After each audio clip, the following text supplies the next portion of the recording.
What is up, fight fans? So, to close out the year of 2K24, I want to present to you my DJC's 2024 of the Year MMA Awards, Year End MMA Awards. This has been a pretty solid year of MMA, kind of on par with 2023, which sort of surprised me because it's rare that we have back-to-back good years in the sport of mixed martial arts, but we've seen so many great cards, great pay-per-views, amazing fights, amazing finishes, and a lot of highlight moments that I want to go over in this video. So to kick off this video, I'm going to start with Fight of the Year, and that's going to go to Islam Makhachev versus Dustin Poirier. And it's crazy because I had Islam Makhachev, I had him involved in my Fight of the Year last year against Volkanovski. And this is the second war that Makhachev has been involved in a title fight. He was truly tested. Dustin Poirier was the underdog. I think he was 0-2 in undisputed title fights, 0-3 now. This was supposed to be a cakewalk for Islam Makhachev, but it was anything but a walk in the park. It was a dogfight. Poirier made it a dogfight. He tested the pound-for-pound number one king, Islam Makhachev. They both made each other bleed. They both showed a lot of grit, a lot of toughness, a lot of heart on both sides. And this fight truly had me on the edge of my seat every single round. Every round after round one. Round one, Makhachev completely controlled the fight, dominated Dustin when he took him down, took his back. But then as the fight went on and Poirier was able to defend takedowns and started tagging up Islam, I'm like, oh man, Dustin might actually pull off the upset. But then to end the fight the way Islam did, showing his championship medal, getting that ankle pick into a Darce choke, that was just absolutely sick and an all-around great, remarkable, memorable fight, and easily one of the best fights of the year. I mean, I know there's been a lot of good title fights this year, good fights like Strickland Duplessis and Pantoja versus Urseg, but for me, this takes the cake. This takes the crown for fight of the year. Now, male fighter of the year. This one was close. I was conflicted to choose between Alex Poatan Pereira and Ilia El Matador Topuria. I mean, there's every reason to go with Pereira because Poatan had activity and 3 amazing knockouts, great performances, and then his last fight of the year was one of the best title fights of the year, which actually could have been my fight of the year, in all honesty, the Roundtree fight. But you gotta go quality over quantity here. And Ilia Topuria had the better quality wins. I mean, knocking out Volkanovski and Max Holloway back to back after, for 5 years, Volk and Holloway were considered the 2 GOATs of the division that no one could beat. It's no one could beat Max except for Volkanovski, and then no one at featherweight could beat Volk. And the only way you could ever see this guy losing is him moving up, like when he fought Makhachev twice. But Topuria, first man to beat Volk at featherweight, ended his title reign, his long historic title reign, and then became the first man to knock out Max Blessed Holloway, which is huge because no one has ever KO'd Holloway. That is unprecedented. That is unseen. That is unheard of.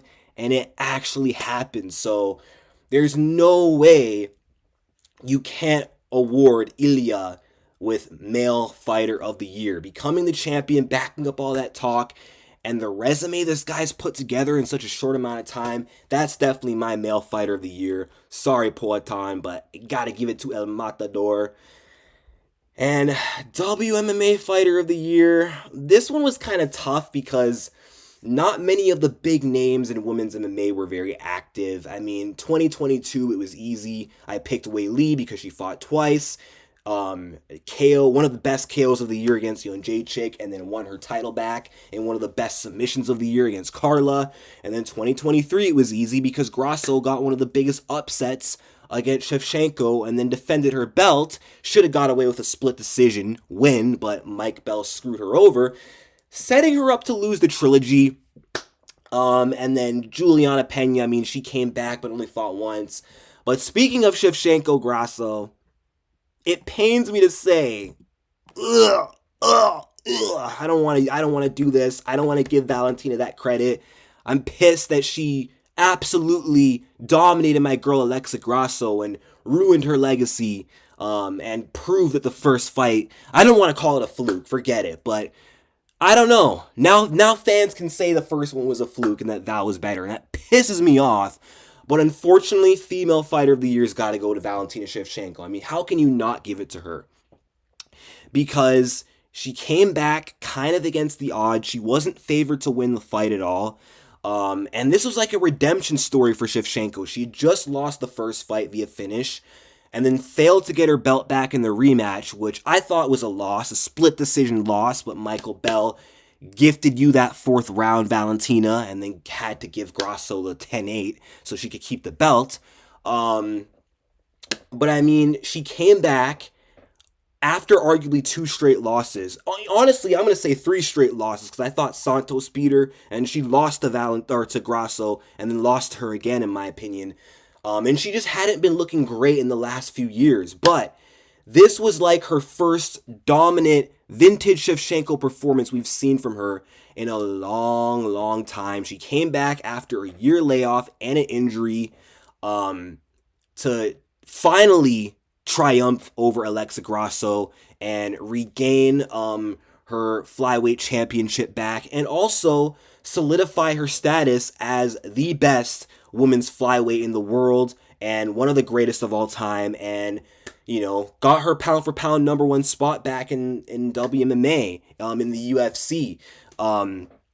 So yeah, it's kind of hard to not give it to Valentina Shevchenko. She kind of had like a y'all must have forgot type of performance against Alexa Grasso, becoming a two-time champion. I mean, it sucks. I'm salty that she won, but I mean, with a performance like that and with the odds sort of stacked against her, and to come back and still show that she's still got it and that she's not washed up and proved a lot of people wrong, this is my WMMA Fighter of the Year, sadly. Now, upset of the year, you got to give it to Bilal Muhammad. I mean, there were not many upsets this year in 2024. I mean, a lot of underdogs won this year, like in title fights or pay-per-view headliners, but they weren't really upsets. I think DDP was an underdog in both of his title fights, but when he won, the world wasn't shocked. You know what I mean? Like, and then I'm trying to think of other underdogs who might have. Oh yeah, Val won. She was an underdog, but the world wasn't shocked. I'm pretty sure Marab was an underdog. He won, but the world wasn't shocked. You know what I mean? This was one of those shock the world type of performances, because Bilal Muhammad was basically seen as like a joke going into this fight. Absolutely nobody gave him a chance to beat Leon Edwards. Everyone regarded him as a bum. He's boring. He's not good. All talk.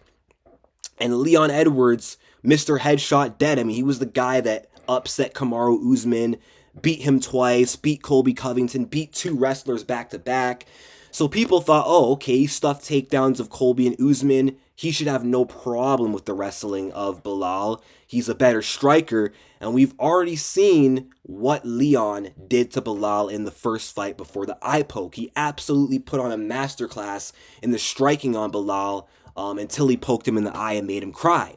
So a lot of fans thought that, of all people, Bilal wasn't going to be the one to end Leon's win streak. People thought that this fight would be a continuation of basically what happened in the first fight. But Bilal Muhammad, he flipped the script. He came back and he absolutely, completely dominated Leon Edwards round after round, controlled the fight in the wrestling, and absolutely put a pace on Leon Edwards, walked him down, pieced him up. I don't want to say he made it look easy, but he dominated Leon, which I don't think anyone saw happening. And he became the world champion, which I don't think anyone in their right mind would have expected Bilal Muhammad to become champion. No one in hindsight saw this dude as like a future welterweight champion of all people. People thought maybe Leon will lose to Shavkat or maybe like a Ian Gary or Jack Della Maddalena, but nope. Bilal Muhammad, remember the name, the guy that people were making fun of and clowning, ended up being the guy to take out Leon Edwards and take his belt. So this is my upset of the year. It's hard not to give it to Bilal. Now, knockout of the year. This was a tough one. I kind of wanted to save Max Holloway for moment of the year, but I got something else that's going to be a surprise. But I mean, this was definitely one of the most badass moments of the year, but followed with a cold knockout. I mean, Max Holloway was in complete control of the entire fight against Justin Gaethje, moved up to a different weight class against the guy that everyone thought would be the first man to knock him out. A lot of people thought Gaethje was a horrible matchup, and he fought for the BMF title, and he dominates the fight. He's up on the cards, and this guy points to the center of the octagon, invites the powerful Justin Gaethje into a brawl when he didn't have to, and he ends up knocking Gaethje out. He comes out on top in that slugfest, and Gaethje's face down, ass up, out cold, and Max becomes the BMF champion. And just the quality of the knockout too, the way Gaethje was out, the amount of time this guy was out for. I mean, that was definitely one of the most brutal knockouts of the year, along with one of the most badass and coldest moments of the year of 2024. Now, submission of the year, I gotta give this to Khamzat Chimaev against Robert Whittaker. I mean, this has to be one of the scariest submissions I've seen in 2024. I mean, there's been other good submissions, like Makhachev had a good submission against Poirier. DDP had a good submission against Israel Adesanya. But I mean, this guy broke Whittaker's jaw with a neck crank, with a face crank. He pushed Whittaker's teeth in. That is absolutely scary. Like the squeeze, the grip this guy has on his chokes are just insane. And Robert Whittaker hasn't been submitted in like a decade. I never saw Whittaker getting submitted in a well, I actually picked Khamzat to win by sub, but still, Whittaker and getting submitted, going in the same sentence, it just kind of feels hard to believe. And Khamzat subbed him, and not only subbed him, this guy had him bleeding from the mouth. This guy damaged his teeth and his jaw. So I gotta give this sub of the year to Khamzat Chimaev 100%. And comeback fighter of the year, I'm going to give this one to Doo Ho Choi. I know he already had his comeback in 2023 after like a 4-year layoff. But 2024, this was the most active Doo Ho Choi has been since 2016. He kind of turned back the clock this year in all honesty, because in his 2023 fight, it was a draw. This year, he comes back with two vintage Doo Ho Choi performances and finishes over Bill Algeo and Nate the Train Landwehr. And I'm pretty sure he was underdog. He was an underdog in both fights. Maybe not, but I definitely did not expect him to beat Nate Landwehr. I didn't really make a pick for the Bill Algeo fight. I didn't even hear of that fight till after it happened. But Choi is a guy who has been super inactive since 2016, since the Cub fight. He's fought like maybe 2 to 3 times in like 4 or 5 years. Or no, within like the last 8 years since the Cub fight, this guy has only fought maybe 2 to 3 times. And I think a big part of that was having to serve the mandatory Korean military service. That's why we haven't seen much of him throughout the years. But whenever this guy has been coming back and fighting, he's been losing to guys like Jeremy Stevens and then to Charles Jourdain. And then we don't see him for a long time after. And then when we do see him again, draw. So we all thought Doo Ho Choi was washed. And the streets kind of forgot about Doo Ho Choi for a hot minute there. But then this year, he came back at 33 years old, showing he's not washed, showing that he still has it. And he had 2 dominant performances and finishes like the Doo Ho Choi of old. So Because of that, I gotta give this Comeback Fighter of the Year award to Doo Ho Choi. Now, next up, Breakout Fighter of the Year. This is a no-brainer to me. I gotta give it to Carlos Prates, bro. Like, hold on, let me just look at Carlos Prates's Sherdog right now. I'm pulling up my phone mid video. I just want to see how many fights this guy had this year. But he had a pretty active 2024, and he had a lot of big finishes too. So 2023, he gets his UFC contract when he wins in the Contender Series, and then makes his official debut in 2024, knocking out Trevin Giles, and then fights again in June, knocks out Charlie, I don't know his last name, and then knocks out Li Jingliang. I think he becomes the first man to knock out the Leech. And he had 4 fights this year.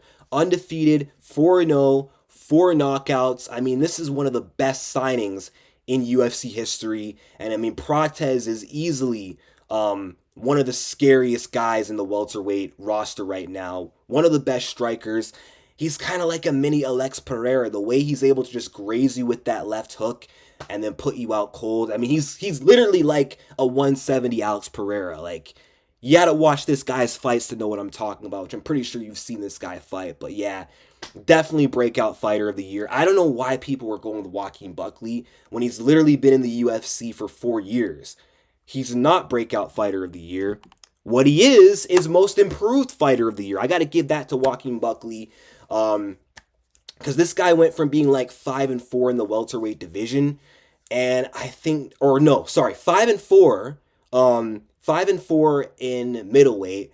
He moves to welterweight in 2023, and this guy's like what, 6-0, 7-0 in the welterweight division, and he's 4-0 this year, in 2024, with 3 knockouts, I believe 3 finishes, and the only decision was against that one guy he fought in UFC St. Louis.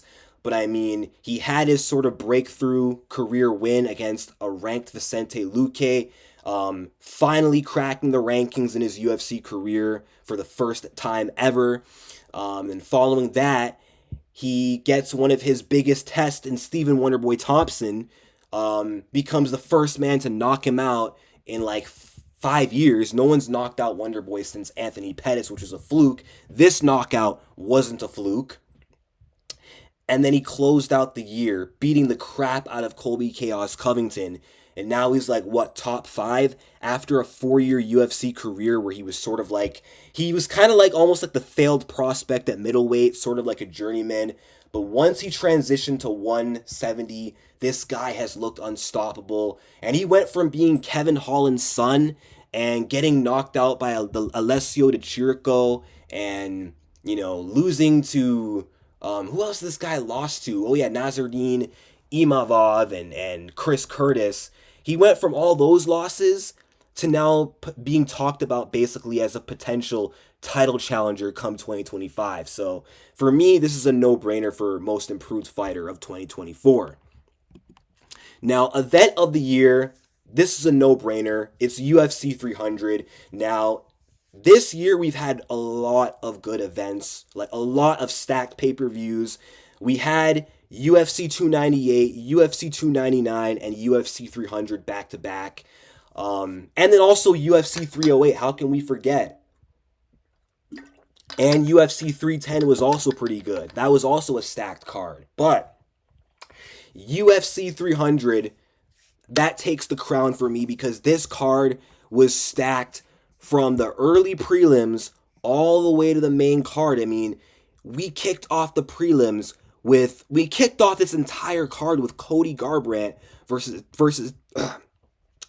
Davison Figueiredo. My bad. Almost had a bit of a sore throat. Sorry about that.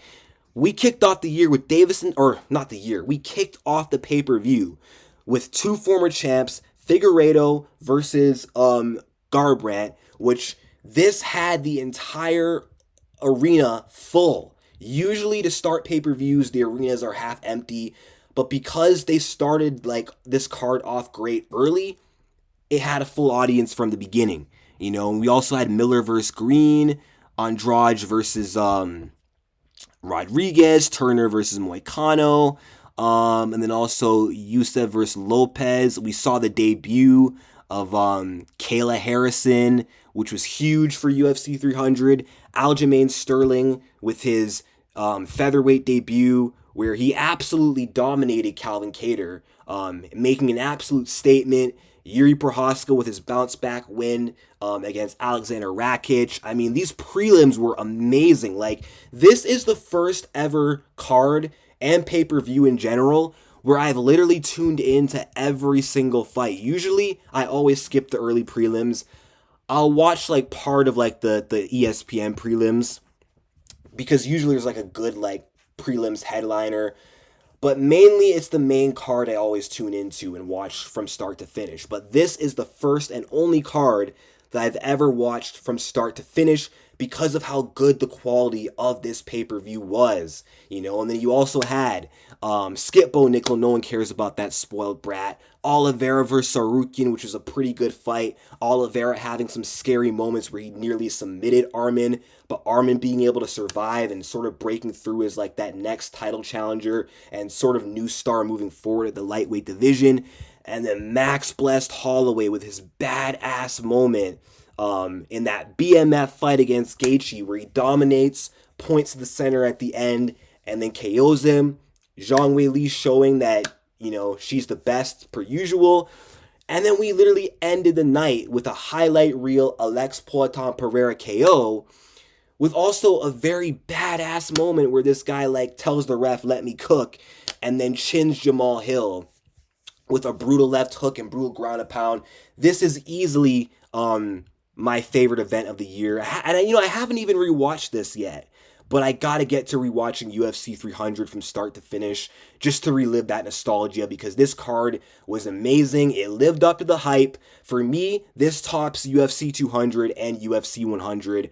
And this is definitely going to be a pay-per-view that fans are going to be talking about for decades to come. I mean, the anticipation, the hype was real leading up, and then it lived up to the hype, and fans are still talking about it. So, yeah, this is definitely the best card, best event of the year 2024.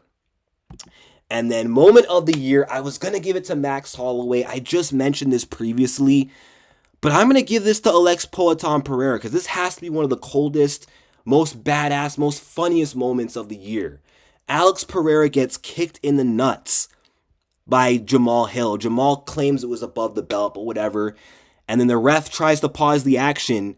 Poatan's like, nah, stand back, let me cook, ref. Pushes the ref aside, walks forward, chins Hill with a left hook, and then starts doing the bruh emote on him. Just starts emoting on him in the most disrespectful manner after knocking him out. Like, I don't know. I mean, for me, this is between the Max moment and then this. And then also Chandler versus Oliveira, like the end of that fight was pretty sick when Chandler jumped back with Oliveira on his back. But for me, I feel like this is definitely one of the best moments of the year. I mean, how could you not look back at this moment and be like, wow, that's just so badass and funny. Like the celebration was funny. The let me cook moment was cold. And then the knockout was badass. So I gotta give Alex Pereira an award some way, somehow in this video because he had a pretty big year. And now performance of the year, I just mentioned this fight. Oliveira versus Chandler 2. Easily one of the best performances we've seen in the year of 2024. Charles Oliveira showed a lot of improvements in this fight. And he just completely controlled the fight everywhere it went against Michael Chandler, who in my books, kind of felt like a bad matchup for Oliveira. Even though Oliveira beat him the first time, how that first fight went, I mean, it wasn't going Oliveira's way. He was getting rocked on the feet, out-grappled on the ground, beaten up, ground and pounded until he got that comeback knockout. But then, this fight, he just completely has a dominant performance, shuts out Michael Chandler, controls the stand-up, has Michael Chandler running for dear life. And then, to my surprise, he just completely out-wrestled Michael Chandler, dominates him every round. And also, Oliveira displayed a lot of discipline, a lot of patience which we usually don't see from Oliveira. Usually Oliveira will fight wild, chaotic. He'll take a lot of risks. This was the most controlled and disciplined Oliveira performance that we've ever seen in recent memory. So because of that, I got to give it to Oliveira. And also with a performance like that, this literally has people actually wanting to see Charles Oliveira rerun it with Islam Makhachev. Whereas before this fight, nobody wanted to see that rematch. But now after this performance, this is the type of performance that has the fans talking and has the fans being like, yo, we want to see this guy in a title fight again. But that concludes my DJC of the Year MMA Awards 2024. Thank you for watching. Like and subscribe, comment. Let me know who you would pick for some of these categories in the comment section down below. Share the video if you can, and peace out.